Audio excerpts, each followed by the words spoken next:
Good morning, Little Masters, and welcome to today's Tolkien Times, a Prancing Pony podcast production. I'm the Man of the West, and thank you for joining me for First Age Friday.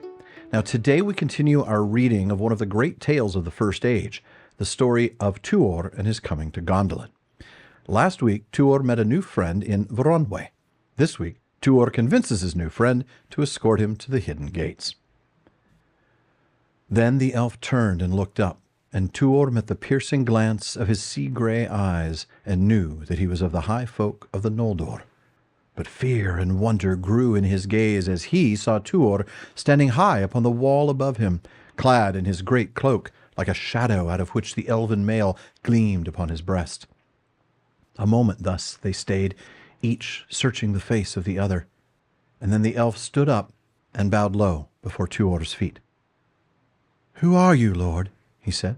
"Long have I labored in the unrelenting sea. Tell me, have great tidings befallen since I walked the land? Is the shadow overthrown? Have the hidden people come forth?" "Nay," Tuor answered. "The shadow lengthens, and the hidden remain hid." Then Voronwë looked at him long in silence. "But who are you?" he asked again. "For many years ago my people left this land, and none have dwelt here since. And now I perceive that despite your raiment, you are not of them, as I thought, but are of the kindred of men." "I am," said Tuor. "And are you not the last mariner of the last ship that sought the west from the havens of Círdan?" "I am," said the elf. "Voronwë, son of Voronwë, am I. But how you know my name and fate, I understand not." "I know, for the Lord of Waters spoke to me yestereve," answered Tuor. "And he said that he would save you from the wrath of Osse, and send you hither to be my guide." Then in fear and wonder Voronwë cried, "You have spoken with Ulmo the Mighty? Then great indeed must be your worth and doom. But whither should I guide you, Lord? For surely a king of men you must be, and many must wait upon your word." "Nay, I am an escaped thrall," said Tuor, "and I am an outlaw alone in an empty land. But I have an errand to Turgon, the hidden king. Know you by what road I may find him?" "Many are outlaw and thrall in these evil days who were not born so," answered Voronwë. "A lord of men by right you are, I deem. But were you the highest of all your folk, no right would you have to seek Turgon, and vain would be your quest. For even were I lead you to his gates, you could not enter in." "I do not bid you to lead me further than the gate," said Tuor. "There doom shall strive with the council of Ulmo, and if Turgon will not receive me, then my errand will be ended, and doom shall prevail. But as for my right to seek Turgon, I am Tuor, son of Huor, and kin to Hurin, whose names Turgon will not forget. And I seek also by the command of Ulmo. Will Turgon forget that which he spoke to him of old? Remember that the last hope of the Noldor cometh from the sea? Or again, when peril is nigh, one shall come from Nevras to warn thee?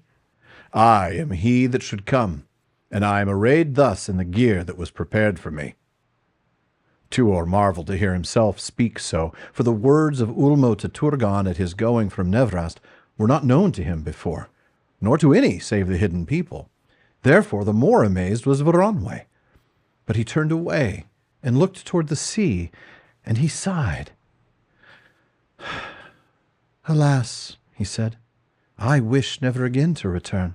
And often have I vowed in the deeps of the sea that if ever I set foot on land again, I would dwell at rest far from the shadow in the north, or by the havens of Círdan, or maybe in the fair fields of Nantathran, where the spring is sweeter than heart's desire.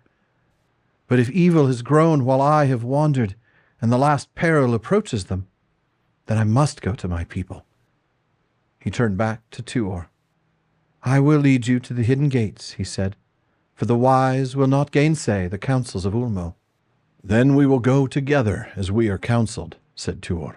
"But mourn not, Voronwë, for my heart says to you that far from the shadow your long road shall lead you, and your hope shall return to the sea."